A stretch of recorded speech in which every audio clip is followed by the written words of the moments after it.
Hola, buenas tardes, buenos días, alumnos hondureños. Como sabéis, como os comenté, hoy es nuestra última clase juntos, nuestra última sesión, la sesión número 12 de este módulo dedicado a los actores y a las dinámicas políticas dentro de la asignatura de Fundamentos de la Ciencia Política. Ha sido un curso muy intenso o una asignatura, una materia muy intensa, con muchísimo aprendizaje teórico, pero también muy interesante, con muchos conceptos probablemente nuevos para algunos de vosotros, para otros de vosotros ya conocidos, pero en todo caso que tienen mucho interés para aquellos que sigan de cerca pues, la ciencia política y tengan interés en dedicarse a esto de alguna manera profesional, o incluso los que tengan interés en entender y conocer cómo funciona la ciencia política. El primer módulo lo dedicamos al poder, el segundo módulo lo dedicamos al Estado y gobierno, y este tercer módulo ha estado dedicado a los actores y a las dinámicas políticas. Dijimos que esta última clase iba a ser un poco recopilatorio de todas las demás y vamos a dar unas pequeñas pinceladas acerca de la socialización de la cultura y la cultura política. Es una pena que no hayamos tenido más tiempo para extendernos más en muchos conceptos que tienen mucho interés. Sin embargo, bueno, pues el calendario es el que es, son 12 sesiones y contamos simplemente con 12 sesiones para, bueno, pues para poder tratar con estos temas.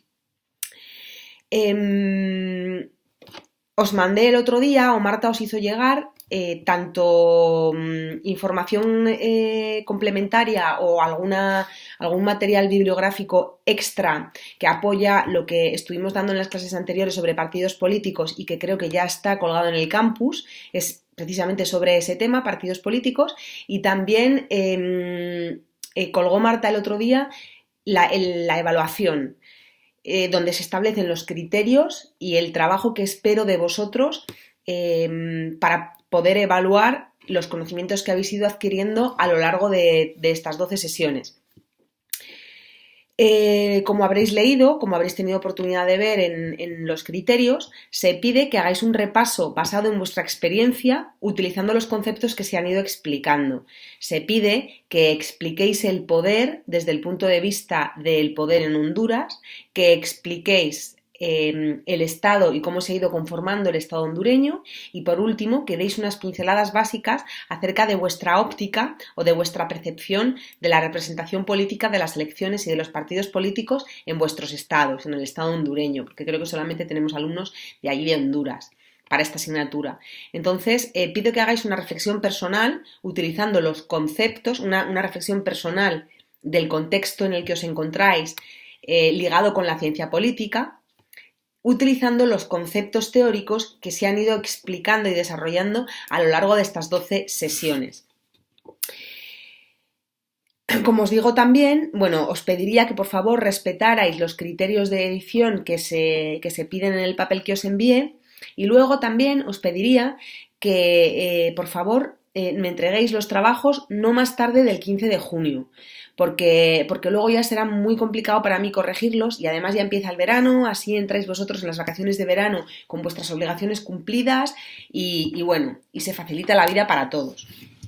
Hoy como última sesión quería, como os había dicho, daros unas pinceladas básicas. No quiero extenderme más allá de media hora, 40 minutos, sino voy a pedir que incorporéis la socialización política y la cultura política al trabajo de reflexión que os pido como parte de la evaluación. Os quiero explicar estos conceptos porque son conceptos que determinan mucho, bueno, pues la formación individual y colectiva de los conceptos en tema político. Entonces quería adelantaros por eso estas pinceladas sobre temas relacionados con la socialización y la cultura política. Entonces no me alargo más y ya entro. Como bien os venía diciendo, vamos a hablar de socialización política. Entonces, para introducir el tema, está claro que además o independientemente de las herencias biológicas y de los elementos genéticos que forman parte de los seres humanos como animales que somos del reino animal, hay otro bagaje, el bagaje que va a conformar la realidad social y cultural, que es la que precisamente nos diferencia de los animales del reino animal. Y son los valores, las normas, todos estos valores, normas, símbolos, el individuo los va adquiriendo, interiorizando a lo largo de su vida y van a estar muy determinados por los grupos y los colectivos en los que se mueve, por el contexto que se genera alrededor del individuo. La socialización va a tener un papel muy estabilizador en un doble sentido. En primer lugar, vertical, se va a traspasar de generación a generación, y también horizontal, porque va a estar también muy relacionado con la interacción entre los grupos sociales. La socialización no deja de ser, en términos generales, antes de hablar de política, un proceso de aprendizaje. Y cualquier proceso de este tipo, de temas relacionados con el aprendizaje, está basado en la interiorización de los objetos por parte del individuo. La socialización es un proceso mediante el cual cada individuo se va a ir identificando tanto con los roles que va a ir desempeñando a lo largo de la vida, como con la red total de roles del sistema social dentro del que vive. O sea, el individuo aprenderá a comportarse según el rol que vaya desempeñando en los diferentes ámbitos en los que se desarrolla como ser humano, es decir, la familia, la escuela, el trabajo, la parroquia, etcétera, y luego cómo asume ese rol en relación con los roles de aquellos que le rodean. La socialización no se produce únicamente durante los primeros años de vida, aunque son sumamente importantes, sino que el proceso se dilata a lo largo de toda la vida del individuo. Desmenuzando la composición concreta de lo que es la socialización, podemos especificar y hablar de una socialización política. La socialización política, tal y como la define uno de los autores claves en esta materia, que es Percherson, es aquel mecanismo y aquel proceso de formación y transformación de sistemas individuales de representación, de opiniones y de actitudes políticas. O sea, son mecanismos y procesos de formación y transformación de los sistemas individuales de representación, de opinión y de actitud política. Habría que distinguir entre una socialización genérica y una más específica, que está orientada a la representación de roles propiamente políticos. Cuando hablamos de los procesos de socialización política, y yendo desde lo general hasta lo más concreto, tenemos en primer lugar la construcción política, es decir, el individuo va construyéndose desde su nacimiento, desde temprana edad, un universo político. Este hecho deriva de dos vertientes. Por un lado, la construcción de la identidad nacional, y esa ya es una construcción que tiene cierta dimensión política y que viene determinada por el lugar del nacimiento del individuo y con el que se van a generar lazos, y ahí ya tenemos un primer punto de socialización, y por la dimensión político-ideológica de su identidad social. En relación con la identidad nacional, cabe concluir que la primera noción que los niños tienen acerca de ella es simplemente geográfica, mezclada con algunos elementos de tipo simbólico como las banderas, el himno nacional, la fiesta nacional, mientras que la segunda, la dimensión político-ideológica de la identidad, estamos hablando ahora de procesos de construcción política, O sea, los procesos de construcción política tenemos el proceso de construcción de identidad nacional y el proceso de construcción de identidad socioideológica o político-ideológica de identidad social. Este proceso de construcción de la dimensión político-ideológica de la identidad social está ligada sobre todo con el contexto cultural, social, económica, donde se va desarrollando la vida del niño. Y esto va a determinar mucho las opiniones. En segundo lugar, el proceso de socialización política está íntimamente desarrollado al que le va a servir a todo el individuo para adquirir un instrumento político que será muy útil como herramienta conceptual con la que enfrentarse a cuestiones tan concretas como el pensamiento político o el planteamiento de problemas políticos puntuales. Entonces, tenemos, cuando hablamos de socialización política, dos elementos que son claves. En primer lugar, la construcción política desde el punto de vista de la identidad nacional y luego desde el punto de vista de la identidad política o socioeconómica. Y en segundo lugar, cómo el individuo va adquiriendo un instrumento o un instrumental político que le va a permitir enfrentarse e ir desarrollando un pensamiento político o un planteamiento con respecto a los problemas políticos que se le vayan a planteando, o un planteamiento de vida con respecto a los problemas cotidianos que le van a hacer adoptar una actitud política. Si sube el pan, alguien tiene la culpa, y entonces se hace un pensamiento político con respecto a la política económica. Entonces todo esto va dotando al individuo de un instrumental político que va creando o le va socializando de forma política. La socialización, como cualquier transcurso complejo, se apoya fundamentalmente en dos procesos: la transmisión y la adquisición. El primero, la transmisión, es la socialización vertical de la que hablábamos y representa la herencia, la continuidad y resulta especialmente eficaz en lo que valores ideológicos se refiere, mientras que la adquisición es el proceso que canaliza la innovación, ya que es una acumulación y una estructuración de hechos observados, experimentados o aprendidos.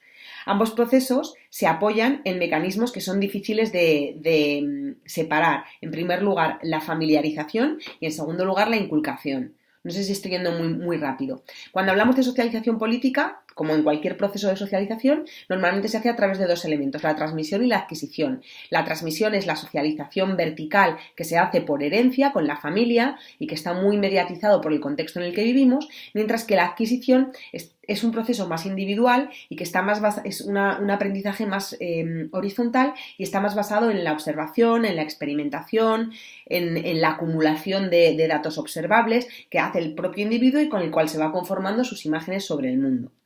Los lugares de socialización política más comunes para un individuo son la familia. Normalmente es el lugar ideal para la transmisión de preferencias ideológico-partidistas. Normalmente los niños suelen alinearse siempre con la de sus padres. Cuando comienzan a hacerse jóvenes y algo rebeldes, pueden distanciarse como una forma de oponer su identidad política a la idea política de sus padres. La capacidad técnica del mensaje de los padres, cuanto más visible, más viable y mejor transmitida sea, más fácil será de entender para los niños y más fácil será de asumir y interiorizar, y entonces más opciones habrá que los niños utilicen la opción de sus padres cuando se hagan mayores. En Honduras yo sé que existe mucho el voto familiar y que hay generaciones completas que votan por el mismo partido. Así que la familia, concretamente en países como Honduras, realmente sí es un grupo o un lugar de socialización política muy importante. Otro lugar muy importante de socialización política sería la escuela. La escuela es un lugar de importancia preferente en cualquier proceso de socialización, no solo en la socialización política, y ejerce una triple influencia. En primer lugar, intermediación del contenido de la enseñanza. El propio diseño de la política de educación pública o el propio diseño de la política de educación, no tiene por qué ser pública, también la privada, puede determinar las opciones ideológicas de aquellos que asisten a ese programa educativo o currículum. Luego, por la iniciativa hacia ciertas formas de participación. El personal docente tiene mucha importancia en la socialización porque puede utilizar unas técnicas educativas u otras que desarrollarán más o menos las capacidades de aprendizaje y también las capacidades de pensamiento libre o de transmisión, o reproducirán simplemente las tendencias políticas del docente que se las enseña. Y también es un lugar importante porque se aprende la relación entre diferentes tipos de poder. Aquí en la escuela es un lugar donde se definen roles que vienen marcados por el poder, por la jerarquía, por la igualdad, el compañerismo. Bueno, ya sabéis los valores. Y todos estos valores están muy presentes estos valores que decía están muy presentes en los contextos políticos. Y en tercer lugar, el contexto. El contexto es el escenario en el cual se va a desarrollar la vida del individuo, ya sea el contexto físico, el contexto sociocultural, el económico, el étnico-lingüístico, religioso. El contexto político tiene un peso específico enorme en los procesos de socialización y ello constituye una variable muy importante, yo diría que esencial, en su estudio. A modo de compendio final, señalaremos, para sistematizar un poco lo que significa o lo que entendemos por socialización política, lo primero, algunos elementos claves. Nunca existe una relación directa y simple entre las predisposiciones y las actitudes políticas adquiridas en la infancia y el comportamiento de los adultos. Es decir, aunque hiciéramos el seguimiento de un infante y quisiéramos entender por qué tiene ese pensamiento político, los valores que ha ido adquiriendo, que se le han ido transmitiendo durante su infancia, nunca van a tener una relación directa con su comportamiento, sus actitudes en relación a la política de cuando sea mayor. Puede venir marcada esta actitud por otros muchos factores que no solamente se encuentran en su momento de socialización política, que es, la infancia, la adolescencia. La socialización política no acaba de alcanzarse no acaba al alcanzarse la edad adulta, solo concluye en este momento la socialización inicial. El proceso de socialización política va a continuar a lo largo de toda la vida del individuo. ¿Y por qué ocurre esto? Porque las interacciones entre los individuos y los intercambios de roles en función del contexto o el lugar en el que nos encontremos, el cambio de posición socioeconómica, el matrimonio, o sea, un montón de hitos en la vida de un individuo van a ser nichos claves de socialización política, donde el individuo va a ir abriendo su mente, escuchando opciones de otros, comparando, decidiendo y eligiendo si mantiene las actividades en la infancia o las va transformando. Todo esto como parte del proceso de adquisición del que hablábamos antes, pero de una adquisición más personal, más interior, no una transmisión, sino un proceso de observación, comparación de datos, certificación de que lo que vamos, algunos elementos transmitidos o aprendidos durante la infancia se van a mantener, mientras que otros se van a descartar y van a ser yendo sustituidos de manera natural. También el propio contexto histórico, cultural en el cual vivimos puede hacernos cambiar, a lo mejor tener la oportunidad de visitar otras culturas, puede hacernos entender realidades desde diferentes puntos de vista que van a, bueno, pues alargar, ensanchar un poco nuestra forma de enfrentarnos al pensamiento político. Los factores que pueden llegar a modificar los efectos conseguidos tras una socialización inicial son aquellos que tienen que ver, como os decía, con la movilidad, tanto geográfica como social, también la influencia de distintos acontecimientos en la vida de cualquiera, por ejemplo, una guerra, como os decía, un matrimonio, hechos puntuales que pueden desordenar o cambiar completamente la vida de un individuo y que hagan que su pensamiento político se determine hacia otro lugar, entonces no sea tan obvio o bueno, adquiera otro desarrollo. La socialización está fechada y anclada en un contexto histórico, como os decía, viene determinado, no es lo mismo aquel que se socializó en los años 70 en plena Guerra Fría, al que se socializa ahora en 2016 en mitad de la era de la tecnología, donde eso tiene tanta importancia la tecnología y la era de las comunicaciones y hay auténticas revoluciones políticas que se han preparado y que han resultado exitosas utilizando las redes sociales, los medios sociales. Entonces, esto es algo que podemos tener en cuenta y que tiene muchísima importancia. La sociedad es un juego de conflictos, es importante que lo tengamos en cuenta, porque hay una gran variedad de sistemas de valores, de códigos que nosotros no entendemos, de grupos que emiten información para el individuo, información que no es información verbal. Si, por ejemplo, tenemos la oportunidad de pasar un tiempo entre culturas asiáticas, hay un montón de códigos no verbales que nosotros no entendemos porque no nos hemos socializado desde la infancia en nuestra cultura. Entonces, es muy importante tener presente o tener en cuenta esta socialización y estos códigos. Esto en cuanto a la socialización política. Otro concepto que tiene mucha importancia y que no quería dejar de explicar, aunque estemos fuera de programa, es el concepto de cultura política. Este es un concepto que se ha ido revalorizando y sobre todo ha tenido está fuertemente revalorizado en los últimos años. La cultura política, así definido de una forma rápida y sin darle demasiada rimbombancia, no deja de ser la actitud de los ciudadanos ante el régimen político. Hay una gran variedad de formas en las que los ciudadanos se enfrentan a los regímenes políticos, y esto ha venido muy marcado por los contextos en los que se ha vivido, pues los socialismos, los marxismos, los fascismos, las democracias liberales. Todo esto ha ido marcando cómo se han ido relacionando los ciudadanos con sus regímenes.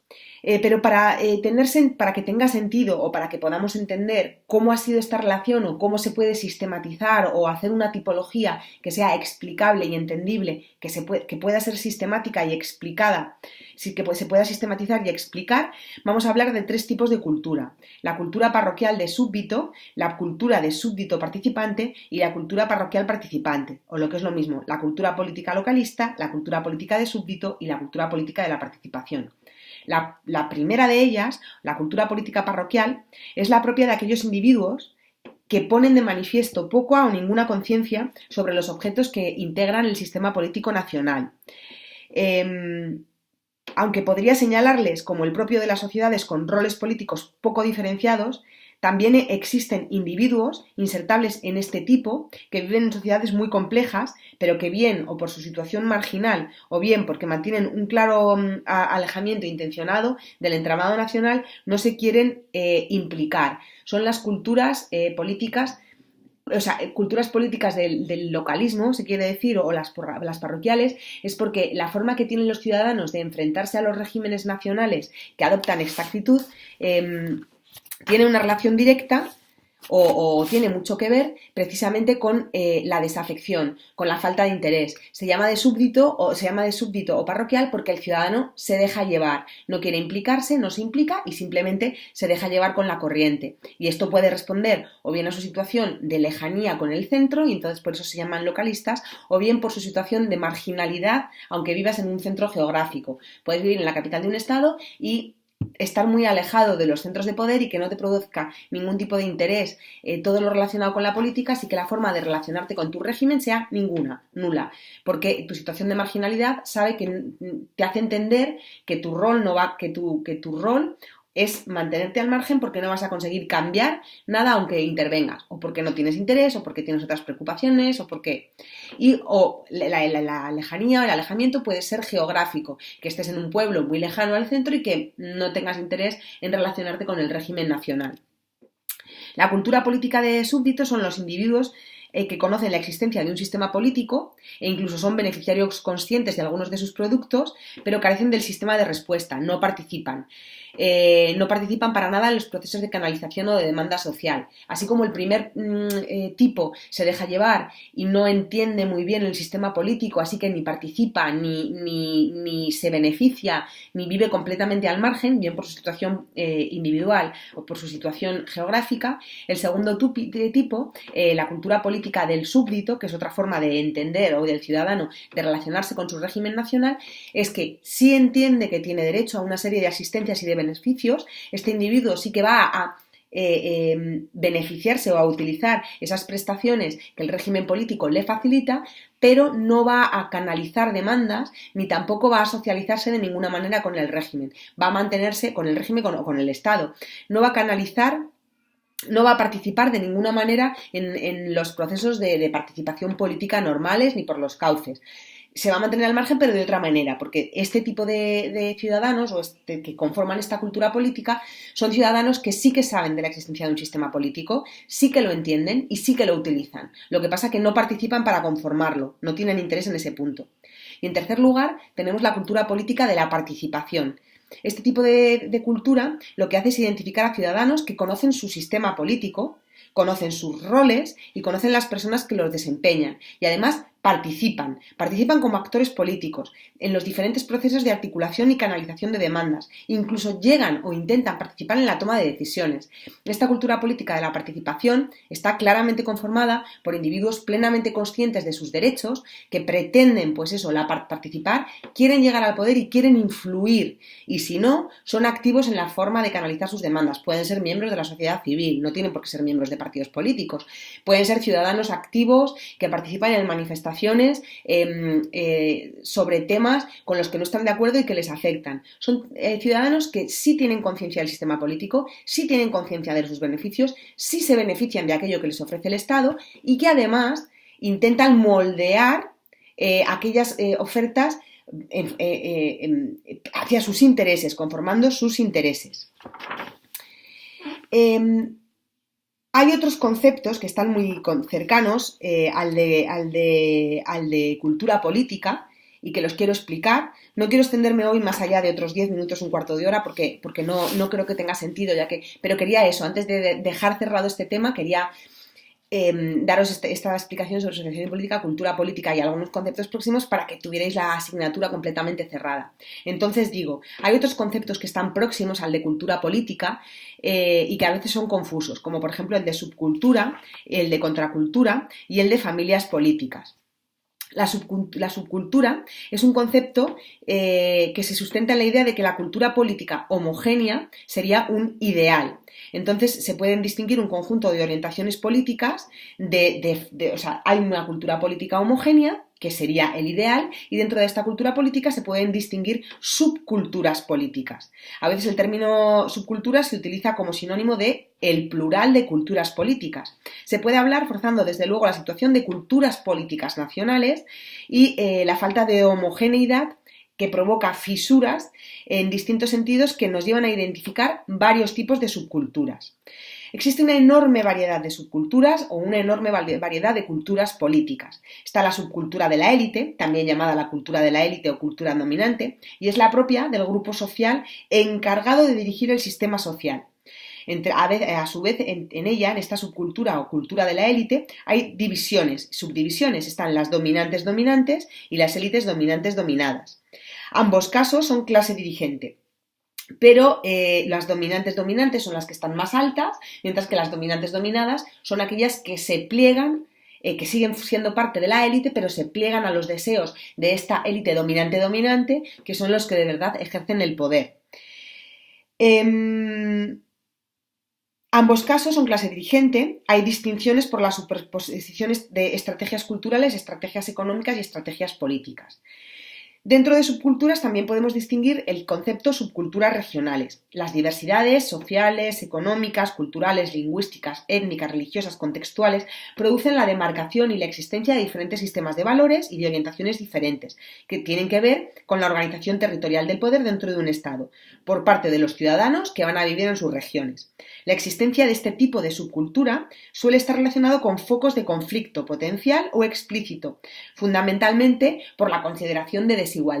Es decir, se crean subculturas regionales en la medida en que hay algunas regiones que porque tienen más recursos económicos o porque tienen mejor relación con los políticos que están en la capital, por lo que sea, son premiadas o beneficiadas por las políticas nacionales. Entonces se crea una cultura regional o una subcultura regional en la que surgen oposiciones entre aquellas regiones más ricas y aquellas regiones más pobres, incluso los políticos que vienen de las regiones más ricas y las regiones más pobres, y los propios individuos viven esta socialización política como una socialización regional y muchas veces es foco de conflictos que están latentes y que pueden llegar a estallar, a veces relacionados a veces las regiones son étnicas y entonces los conflictos son muy étnicos. En países donde hay diversidad religiosa puede que diferentes regiones tengan diferentes orientaciones religiosas y esto puede generar conflicto. En países como Honduras lo que hay es diferencias ideológicas y entonces hay algunas regiones que son bastiones de un partido mientras que otras son bastiones de otro, pues a lo mejor dependiendo del líder,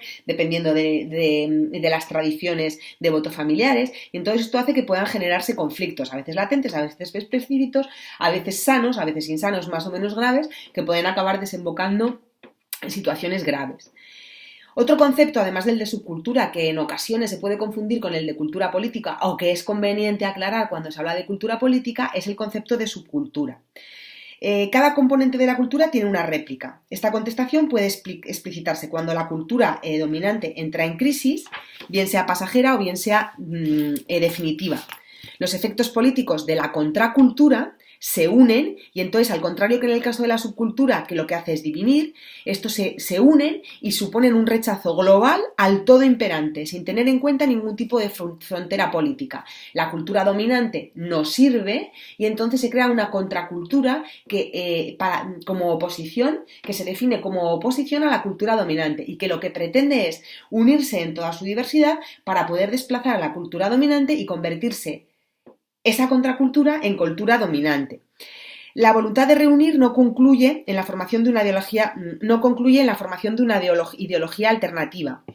A largo plazo, el resultado se suele concretar en una incorporación paulatina de algunos de los elementos más llamativos de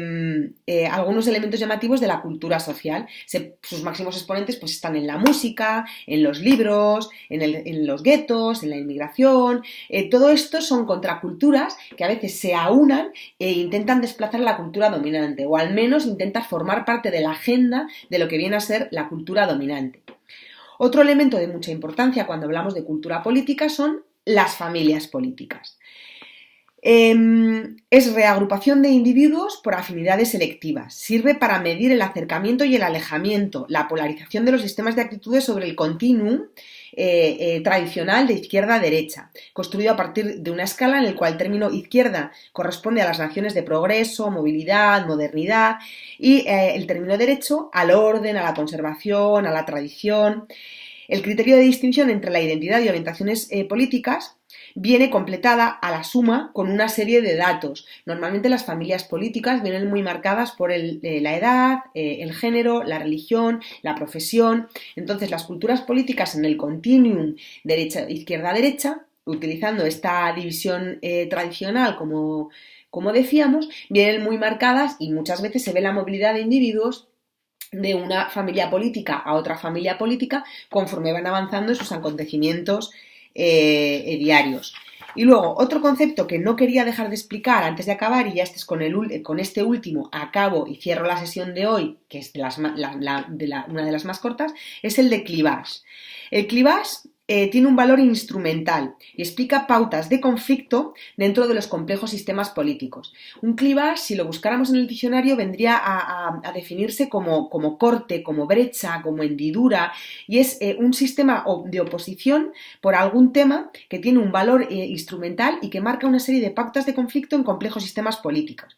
Un sistema político está integrado por una totalidad y entonces lo que vale para lo más también vale para lo menos. Entonces, el clivage tiene muchísimos estudios dentro de las culturas políticas y explica la transformación de los valores y las orientaciones de los ciudadanos que se van integrando en los diferentes sistemas. Como os decía, clivage, si lo buscamos en el diccionario, corresponde a brecha, hendidura, corte, división. Son los criterios en los que se dividen los miembros de una comunidad o subcomunidad en diferentes grupos. Se puede encontrar en diferentes esferas.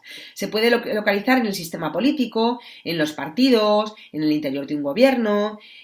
A veces la estructura del conflicto, porque al final es un conflicto latente dentro de un sistema político, se manifiesta y se define claramente como una cuestión de intereses, generando la aparición de otro concepto más amplio, que es el de issue, cuestión, asunto, problema, dentro de un contexto de conflicto más amplio. Siguiendo lo que veníamos diciendo, los clivages o los conflictos afloran en un sistema político como un asunto para así ser considerados y tratados por las estructuras gubernamentales de decisión. Se apela siempre y se hace a través de la concienciación. Se intenta describir y analizar los modelos de conflicto que se plantean en la sociedad y las pautas de disenso y consenso para que se pueda materializar y presionar en un momento dado sobre un sistema político concreto y sobre el sistema de valores y actitudes que puede tener el individuo. Este concepto se distingue a través de la estructura. Bueno, no sé si ha quedado muy claro, pero es eso, es un conflicto abierto que suele estar latente en la sociedad, que a veces está formado por pequeños asuntitos o por pequeños issues y que lo que pretende es presionar en el sistema político para que los intereses de este clivage, de este asunto, sean puestos en la agenda y se puedan resolver, para que este disenso se pueda de alguna manera difuminar. Los principales conflictos o clivages que nos encontramos son el religioso, el lingüístico, el socioeconómico y el regional. El religioso. En las sociedades occidentales va a surgir con la Reforma Protestante, sucediéndose con periodos de mayor o menor acentuación entre los católicos y los protestantes. En el momento actual, en los procesos de modernización, la secularización sigue muy presente y sigue actuando con un clivage. Se sigue presionando entre la laicidad y la religiosidad, por ejemplo, en políticas como la educativa o en la regulación de algunos espacios públicos, como podría ser, por ejemplo, el aborto. Todavía sigue habiendo un pequeño conflicto o un clivaje abierto entre los que adoptan posiciones más religiosas y aquellos que adoptan posiciones más laicas. La secularización frente a la religión. Y ahora el clivaje religioso es mucho más fuerte en las sociedades occidentales, sobre todo en las europeas, porque con la llegada de la inmigración masiva hay una confrontación entre aquellos grupos más religiosos, como los musulmanes, y que pretenden mantener sus costumbres religiosas y alejadas de la secularización, y las sociedades europeas cristianas que han superado de alguna manera intromisión de la religión en la vida del ciudadano y que eran más laicas y que han tenido que venir a adaptarse o a trabajar con esto, con la influencia de la religión. Sigue existiendo de todas formas partidos confesionales y esta es la señal más inequívoca de la existencia de esta fractura en el tejido social. Todavía tenemos partidos sociocristianos, democristianos, donde el componente católico o el componente cristiano sigue pesando mucho. Y en países occidentales ya también hay partidos que intentan representar a los musulmanes, sobre todo a nivel local, en algunos países como por ejemplo en Bélgica o en Holanda o en Alemania. El clivaje étnico-lingüístico es otro de las fracturas con las que nos enfrentamos. Su aparición como objeto de estudio es muy reciente. La década de los 70, con un montón de movimientos étnicos políticos y planteándose múltiples problemas de identidad territorial, hizo que se pusiera sobre la mesa la identidad étnico-lingüística. El resultado de la modernización social ha terminado agudizando mucho las diferencias étnicas y además los problemas migratorios hace que surjan y que este problema, este conflicto esté muy latente en las sociedades, sobre todo en las occidentales, porque en una misma sociedad están conviviendo muchos grupos de diferencias, con diferentes etnias y lenguas. Entonces, determinar en qué espacio se usa una u otra y surgen partidos que pretenden abordar estas cuestiones y que hacen que esto sea una de las muestras inequívocas de que es una fractura evidente en la sociedad. Otro clivaje es el socioeconómico. Este es el más fácil, es el eterno motivo de conflicto. Tiene una dimensión individual y una dimensión social. Se pensó que la implantación generalizada del estado del bienestar podría acabar con esta fractura y que sería por lo menos vendría una tendencia de descenso, aunque se ha mantenido en el tiempo. La estratificación de las capas sociales complica mucho la vieja visión dualista que teníamos de la sociedad y hay muchas deficiencias que se heredan del proceso de industrialización que han conducido a situaciones de extrema desigualdad dentro de lo que se ha conocido como la sociedad de la opulencia. O sea, el estado de bienestar no ha venido a solucionar este clivaje, el socioeconómico, sino que incluso lo ha ahondado, ni siquiera lo ha descendido, porque, vamos a ver en la edad tecnológica si conseguimos superar este problema. Y por último, el clivaje regional o la fractura regional, que como os decía, está relacionado con el étnico-lingüístico, pero como os decía, no está relacionado con el lingüístico, pero como os decía, cuando hablábamos de subculturas, tiene mucho que ver con la formación de partidos regionales que han conseguido en el sistema político nacional una serie de beneficios que a lo mejor otras regiones no han conseguido alcanzar, y esto hace que la fractura sea honda, sea profunda y sea de alguna manera problemática. Con lo cual es otro de los clivajes, otra de las fracturas que tenemos muy, muy, muy, muy presentes. En la clase de hoy hemos explicado la socialización política, hemos explicado también el término de cultura política y otros conceptos relacionados con la cultura política como el de subcultura o contracultura o otros conceptos, o familia política, otros conceptos que pueden tener relación. Y por último, he dado unas anotaciones o unos puntos claves relacionados con las fracturas políticas o cómo se entienden las fracturas políticas. Como repito otra vez, esta última clase no tenéis que incluirla en el trabajo final. Solo quería daros estas últimas pinceladas para que tuvierais una visión completa de lo que es el fundamento de la ciencia política. Como en todas las materias, tengo que aseguraros o tengo que volver a deciros que ha sido un placer para mí haber formado parte de haber sido la docente en esta asignatura. Como os dije al principio del curso, era una experiencia nueva para mí también.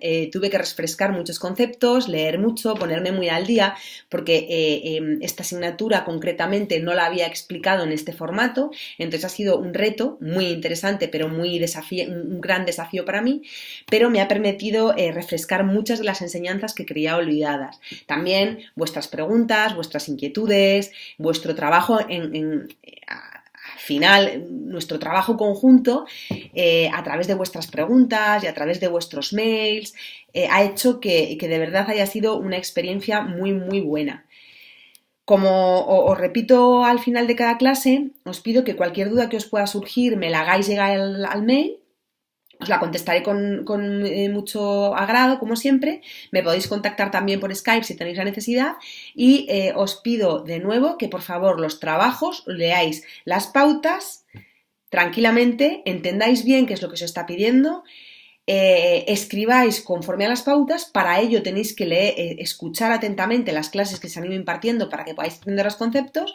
Si tenéis duda o necesitáis material bibliográfico complementario, me lo podéis pedir porque tengo mucho. No he querido agobiaros para que os centréis en lo básico y se os queden las ideas básicas en la cabeza, pero no es para mí ningún problema haceroslo llegar.